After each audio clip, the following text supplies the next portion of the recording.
Mhm.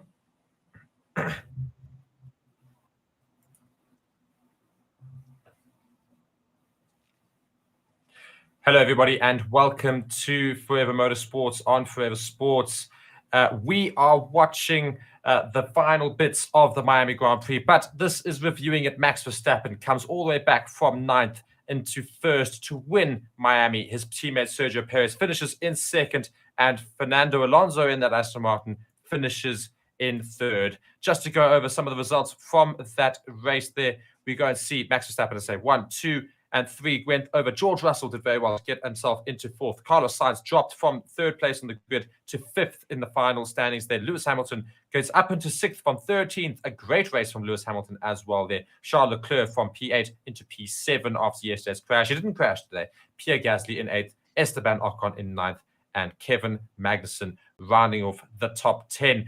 Poor day for Logan Sargent at 20th, Oscar Piastri and Lando Norris in 19th and 17th, respectively, for McLaren. Nick de Vries in 18th, Guan Yu Zhou in 16th, Nico Hülkenberg in 15th, Alexander Albon 14th, Valtteri Bottas in 13th, Lance Stroll and Aston Martin in 12th, and Yuki Tsunoda in 11th to round off the bottom 10. So fantastic drives there for Red Bull, getting maximum points. Max Verstappen getting fastest lap as well. Reese, talk us through that Grand Prix. Well, just from the start there, the bad start for Max Verstappen, losing a place as we are currently watching them making their way to the podium in little buggies. Always quite the spectacle here in Miami. But yes, Max Verstappen choosing to start the race on a set of hards out of sync with the rest of the grid, starting on mediums. But it certainly seemed to be the right strategy call for the Red Bulls here today, as the hards were able to go all the way till lap, I think it was 46, I think. Yeah. 46 or 47 out of 57 laps. So he only had a handful of laps to do on those sets of medium tires that he changed to at the end. Indeed, and that certainly worked out for him. The best overtake of the day was probably from Max Verstappen on Sergio Perez, taking him to move himself into 1st right near the end there. A long overtake. He used the last DRS straight, then onto the start-finish straight, using the DRS to get close to him, and then going around the outside to then cut around the inside on turn 2 to take Sergio Perez and move himself into 1st. After that, he did go and set the fastest lap of the day. Looking at the fastest laps that were set by all the drivers, Max Verstappen set a 1:29.7. Fernando Alonso set a 1:30.5. Perez sent a 1:30.5 as well, and Lewis Hamilton a 1:30.6. So some very fast times being put in today and beating the record from last year. So great day of racing in terms of good fast times. And yeah, a few more overtakes than last Grand Prix. Wasn't the most exhilarating Grand Prix, but wasn't dull either. No, certainly not a dull race. But I mean, we still want to see some more racing down the back of the grid. We don't just want to see some fighting for the top 10. We want to see people fighting down all the way down to 20th. But Logan Sargent and the 2 McLarens, as well as that AlphaTauri of Nick de Vries, just being really far off the pace. I mean, Logan Sargent and Oscar Piastri both being lapped, with Nick de Vries being 1 minute and 28 seconds off of the lead of the race. Yeah, really, really slow times down there at the end. The Logan Sargent got off to a terrible, terrible start of the race. Went into the back of Lando Norris after braking late and locked all of his tires up there. Going into the back of him, put some damage onto his front wing, which had to be replaced, resulting in a very long pit stop for him. And he was right at the back of the grid from the get-go, basically, and could never make its way back up. Oscar Piastri and Lando Norris just couldn't find pace in those McLarens. Lando Norris may be done off a little bit from Logan Sargent going into the back of him. Lando Norris had to go into the pits relatively quickly after that. Nick de Vries also, again, not a great race for him today in 18th. Guan Yu Zhou also couldn't do much in 16th.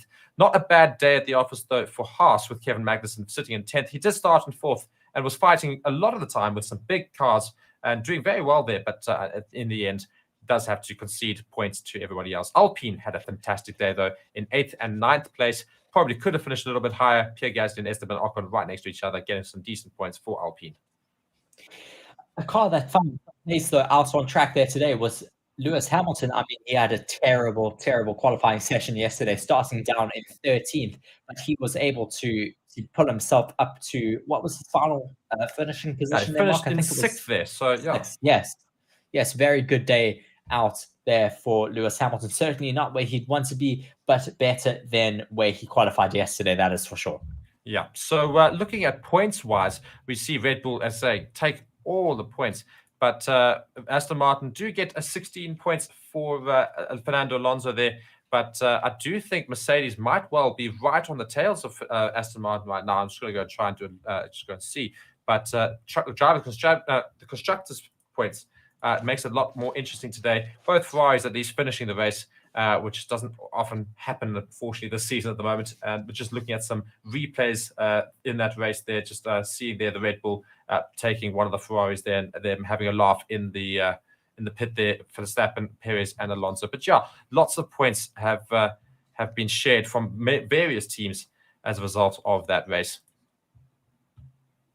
We definitely saw some scraps going as well with Fernando Alonso, but further down the grid. I think we had him fighting Esteban Ocon at one point in the race, as well as fighting with Carlos Sainz.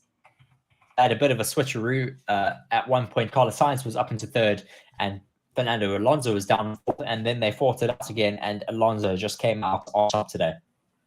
And yes, just to go with those constructors' points, we currently have Red Bull on 180 now as a result. Aston Martin on 87. They were a bit clearer than Mercedes, but now Mercedes are starting to catch their heels as a result of Hamilton finishing in sixth and Russell in fourth. So we now do see Mercedes move up to 76 points. In terms of drivers' standings, Max Verstappen extends his lead to Sergio Perez to 119 points, where Sergio Perez is on 105. Fernando Alonso, however, back up to 75 points. Lewis Hamilton in fourth with 56. Carlos Sainz in fifth with 44. George Russell with 40 in sixth place as well. So, yeah, good points there for Red Bull, and Fernando Alonso just making sure he stays ahead of the rest of the pack in the Drivers' Championships and keeping Aston Martin in second behind Red Bull.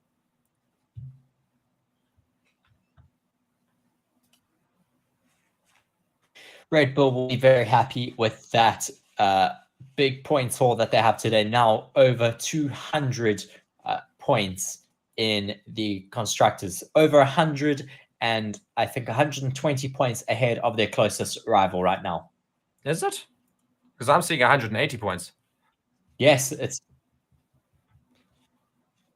What is the Aston Martin? Sorry, I think it was 102. Never mind. Yeah, no, you've got the correct one. Yeah, you've got the correct one. Yeah.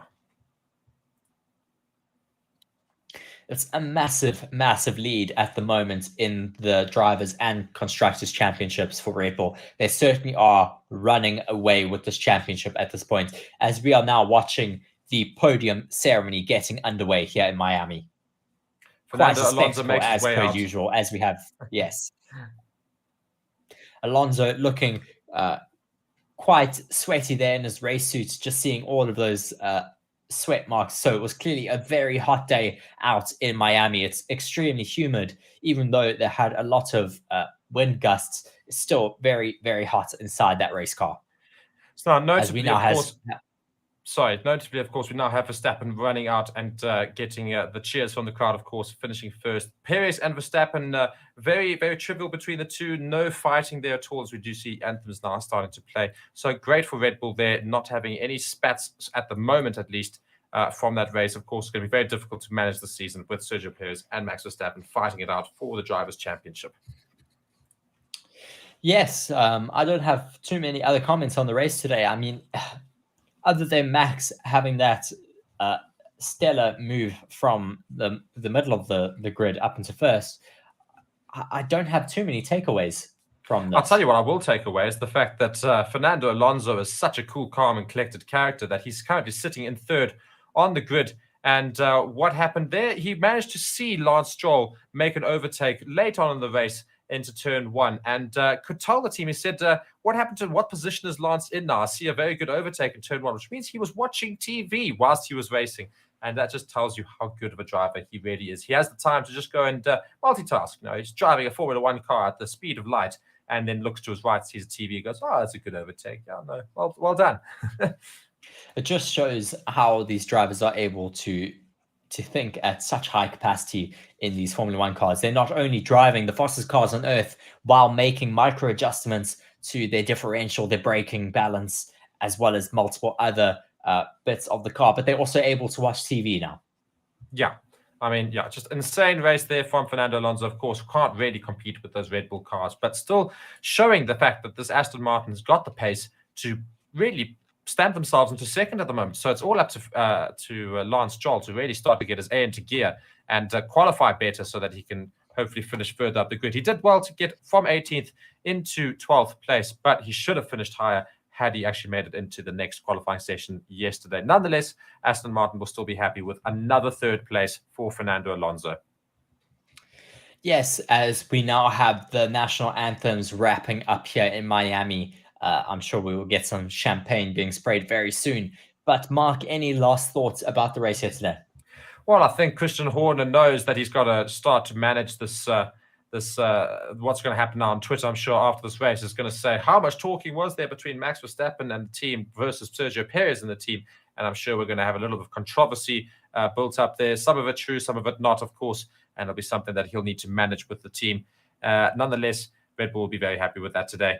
And I think the only thing I will say is Ferrari need to go back to the drawing board a little bit. Carlos Sainz starting in third, finishing in fifth. Leclerc starting in 8th, only finishing in 7th. They couldn't really do anything today. And not just that, of course, the biggest team that really need to go and fix their problems, as we keep going on about, is McLaren, who cannot get anything right at the moment.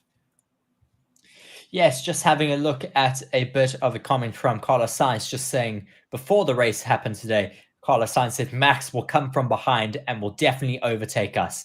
That is normally what should happen, because in the races this year, we've seen a difference of 6 to 8 tenths for a race of 50 laps. That is a very, very big gap. And of course, making that prediction a reality here today. Yeah. So Verstappen does come from 9th to win Miami Grand Prix in 2023. Sergio Perez started on first, finished in second. Alonso started in second, finished in third. So a good race for those two as well. Guys, thank you so much. I've just seen a comment here from Jeremy Clarkson, though, on Twitter talking about that horrific intro where they were introducing each and every driver and saying on Twitter, this Miami intro, can such a thing never happen ever again? I think we agree with you, Jeremy Clarkson. Yes, we very much do. Nonetheless, guys, thank you so much for watching Forever Motorsports on Forever Sports. Reese, you have been Reese. I have been Mark, and we'll, of course, see you in the next race. And be sure to join us for our live stream tomorrow. Hopefully, we will do a live stream for our weekly show. And be sure to go and join us for that. And give any comments you thought about the weekend in Miami. And until then, guys, thank you so much for watching, and goodbye.